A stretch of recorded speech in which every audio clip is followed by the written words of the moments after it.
Olá, esse é o Papo de Dentro com Cíntia Machado e Vera Domiciano. Eu sou a Vera e esse é o nosso vídeo número 10. Dando continuidade ao tema O Sujeito na Era das Relações Virtuais, hoje a gente vai falar um pouquinho das redes sociais. Nesse sentido, Bauman, o sociólogo polonês, que tem sido a nossa referência teórica aqui, falecido em 2017 aos 91 anos, referência no estudo do comportamento humano e das relações nesse mundo contemporâneo, ele afirma que as redes sociais são uma armadilha, mas também o seu uso oferece serviços muito prazerosos. Nesse sentido, hoje a gente está trazendo aqui a psicóloga Ana Paula Estevam, que fala para a gente que acredita que as redes sociais virtuais têm potencial para funcionar como coadjuvante no tratamento da infertilidade conjugal. Como é que é isso, Ana Paula? Seja bem-vinda. A Cíntia vai apresentar a Ana Paula para nós. Olá, eu sou Cíntia e vou apresentar com prazer Ana Paula, uma psicóloga clínica da saúde em Goiânia e é especialista em reprodução humana assistida.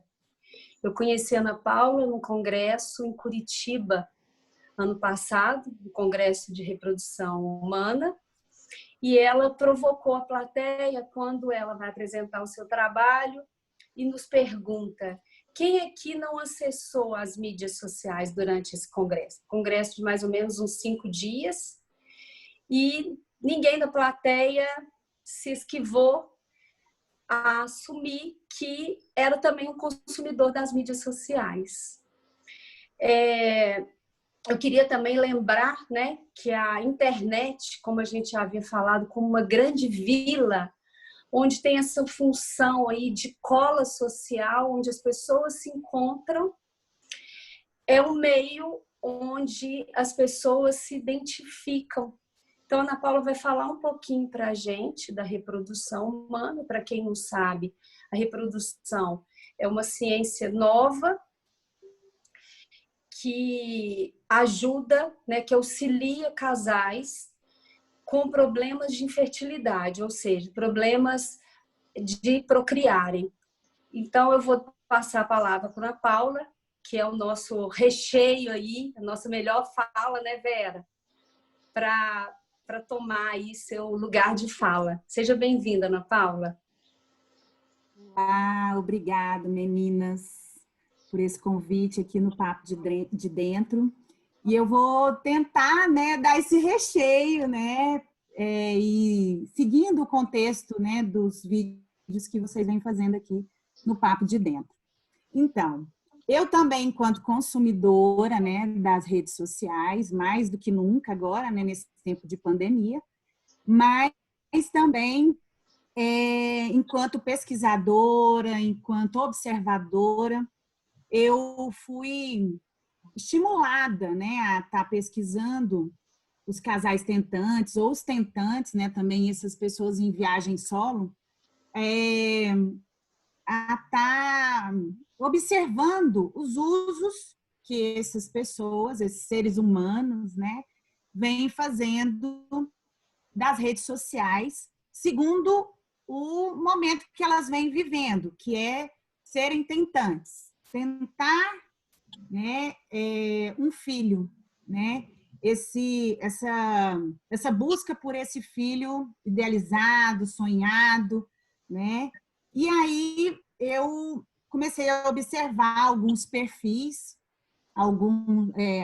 todos eles perfis abertos, alguns eram restritos a grupos de tentantes, mas que a gente solicitava, eu me apresentava, solicitava, eu era aceita no grupo enquanto observadora, né, enquanto participante. Então, eu posso dizer que, de forma geral, eram grupos abertos e perfis abertos. E eu comecei a analisar os relatos que essas pessoas faziam sobre o tratamento que vinham fazendo. Não só a questão técnica, é também um meio deles trocarem informações técnicas, mesmo porque essas pessoas elas já chegam na clínica de reprodução humana muito com esse discurso técnico da área médica, né, que a gente até se surpreende e se questiona também da onde vem, né, esse vocabulário, né, esse estofo, né, de pesquisa aí, porque eles já chegam, inclusive, falando, eu tenho isso, isso, isso, e aí a gente descobre que sim, é uma pesquisa prévia que vem buscando, né, e vem se situando, né, segundo aquela dificuldade que eles estão vivenciando, e aí eles chegam na clínica já com essas informações. É claro que todo um trabalho da equipe, né, diluir alguns desses questionamentos que são muitas vezes exacerbados, mas faz parte hoje, né, desse mundo tecnológico, as pessoas virem com essa bagagem de informação.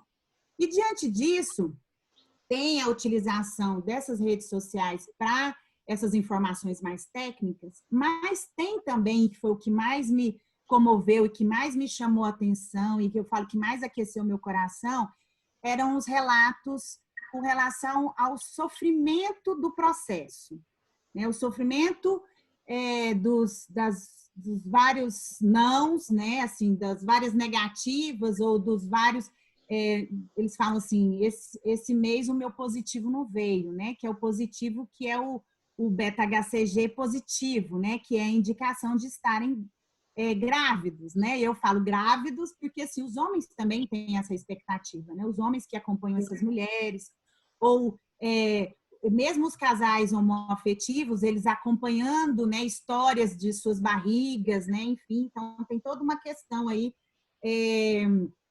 que precisa ser avaliado também. E esse fator emocional, essa comoção, né, que as pessoas vão tendo umas com as outras com relação a esse contexto que elas estão vivendo, que é um contexto sofrido. Inclusive, existem pesquisas afirmando, né, que as pessoas que estão passando por tratamentos de fertilização ou com dificuldades para engravidar, elas sofrem tanto quanto aquelas pessoas que estão em tratamento de doenças crônicas, cardiopatias severas, tratamento oncológico. Então, tem todo um estudo já confirmando essas questões desse sofrimento psíquico. E nesses relatos, eu acabei percebendo que essas comunidades, esses grupos, esses perfis, eles acabam sendo uma comunidade que se renova dentro desse sofrimento, né? Eles diluem um pouco o sofrimento na troca com o outro. E eu lia os relatos e também os comentários de alguns desses relatos, principalmente os relatos mais comoventes, que tinham assim, uma comoção maior, né? E que aí vários comentários. E aí a gente percebia que esses perfis e essas comunidades, elas se apoiavam, né? Elas tinham esse sentido do apoio, da troca de informações, mas também para se abrir por um questionamento, vários questionamentos, né, que eles se faziam, com um caminho a ser seguido, ou para continuar, ou para parar o tratamento, mas eles se apoiavam, né? Eles se apoiam, eles servem como grupos de apoio, e isso a gente não pode negar que são eficazes, né? Você se apoiar em sua dor, na dor do outro, que é muito similar, não é igual, cada um tem sua história, mas que também tem ali um processo de muita luta. Então, assim, assim, a gente percebe que acaba sendo um grupo que agrega, né, mais do que, claro que tem as críticas, sempre vão ter, mas se são grupos que se apoiam mais do que se depreciam, né? Então, isso é uma das conclusões que a gente chega mesmo né, avaliando esses perfis. E aí acaba que essas comunidades, elas são comunidades renovadas, sim, né? Por que renovadas, né? A gente diz, esse é um termo já usado pelos pesquisadores da área social, né, que pesquisam as mídias, porque é um tempo tecnológico, a gente vive num tempo tecnológico, e essas comunidades, elas vêm apoiar e auxiliar essas pessoas que estão em tratamento, e aí a gente encontra também comunidades diversas, de tratamentos, assim, pessoas que estão tem grupos, por exemplo, de transplantados ou grupos que precisam de um transplante, né? Então, a gente vê que pessoas que estão nessa área, ou pessoas que estão vivenciando problemas de saúde também têm lá os seus grupos, né? E, em específico, da nossa área de reprodução humana, isso é muito comum, vem cada vez mais.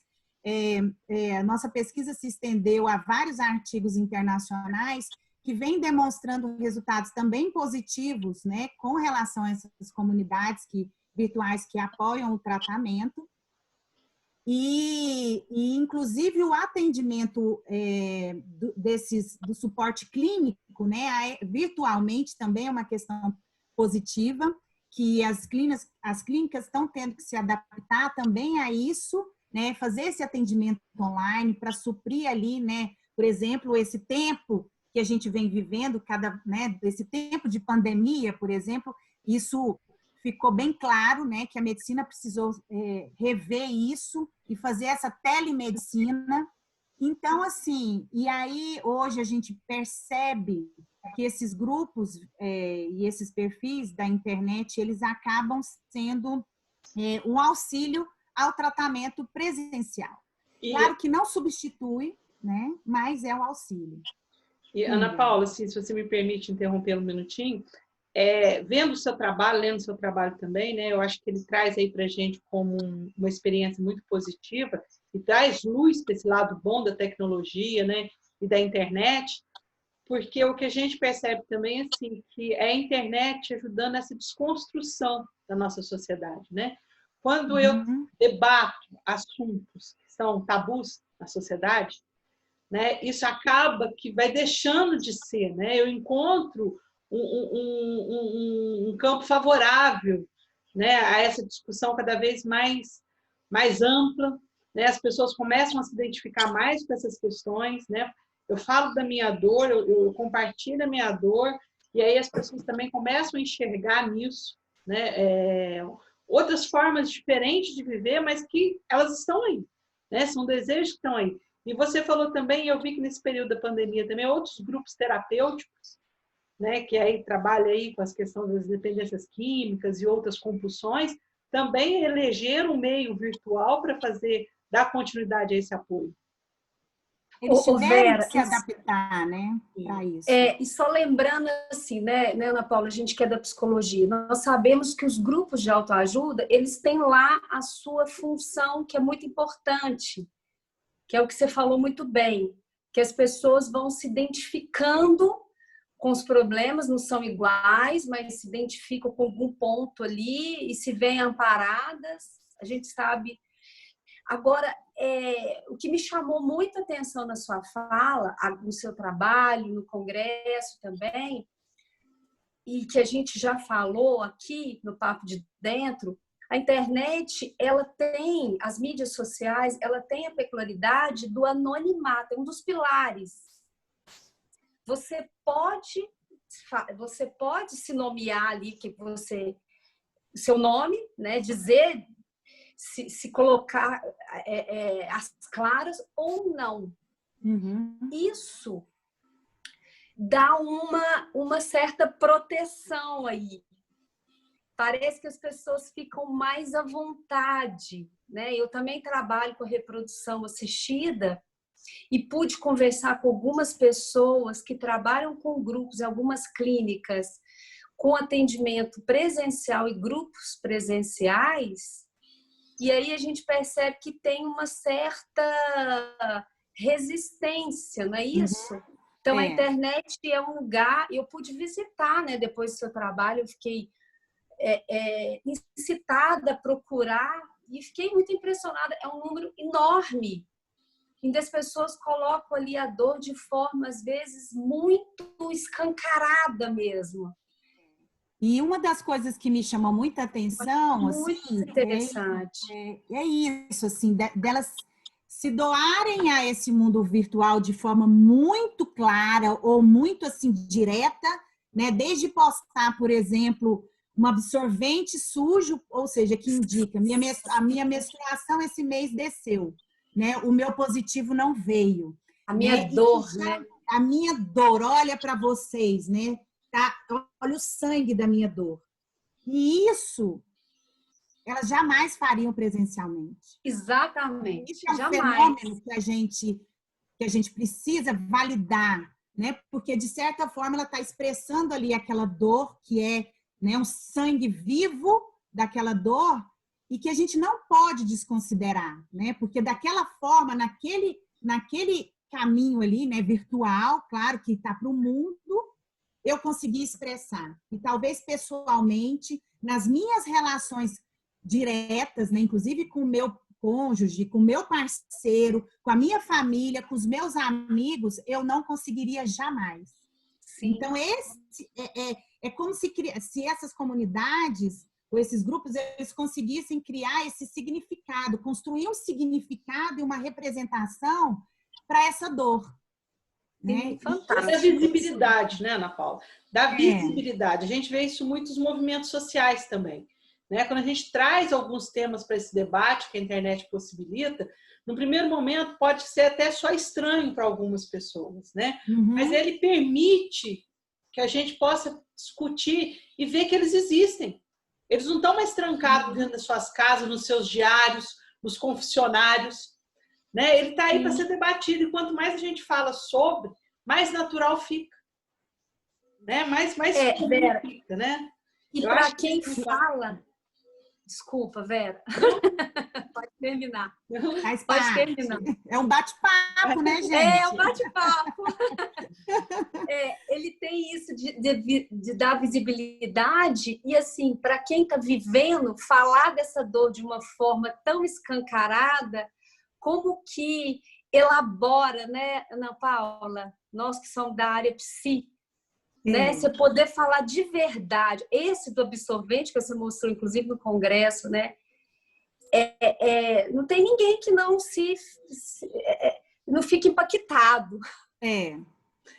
Mas assim, assim, saindo um pouquinho também da área de vocês aí, puxando um pouquinho aqui para a minha área, né? A gente só contribui com a sociedade quando a gente vai tornando ela cada vez mais conhecida. Não tenho dúvida nenhuma, né? Vera. Não tenho dúvida nenhuma. Só que eu acho que, claro, a área social, claro, não tenho a menor dúvida. Eu só estou dizendo assim, que isso ajuda o sujeito a elaborar de uma forma, só pegando um gancho na fala dela, né? Elaborar ali psiquicamente aquela dor que ela está sentindo. Claro que falar disso é importante, como ela tinha falado, e eu também, a reprodução é muito nova, né? Dizer disso é muito importante, com certeza. Mas para o sujeito poder elaborar isso, elaborar a sua dor, elaborar aquilo que ele não tem coragem de falar, não se sente à vontade para falar com o cônjuge, porque às vezes vai protegê-lo, com o familiar. Presencialmente seria muito brutal mostrar ali um absorvente com sangue, né? Numa mídia social ele coloca isso no anonimato e diz disso com uma facilidade, né, Ana Paula? Com uma espontaneidade, assim. E como ela falou, a gente precisa escutar isso, né? Ana Paula, vamos encerrar, porque senão essa conversa... Parabéns. Isso dá muito patamar. Bacana. Né? Foi prazeroso ler o seu trabalho, conhecer você, né? Contribuir para essa discussão. Né? É importante cada vez mais. E aí acho que a gente está cumprindo um pouco esse papel também, trazendo esse tema, né? Com certeza, né? Que é novo também para esse tipo de discussão aqui do Papo de Dentro. Fica o convite para você voltar, né? Para novas experiências junto com a gente.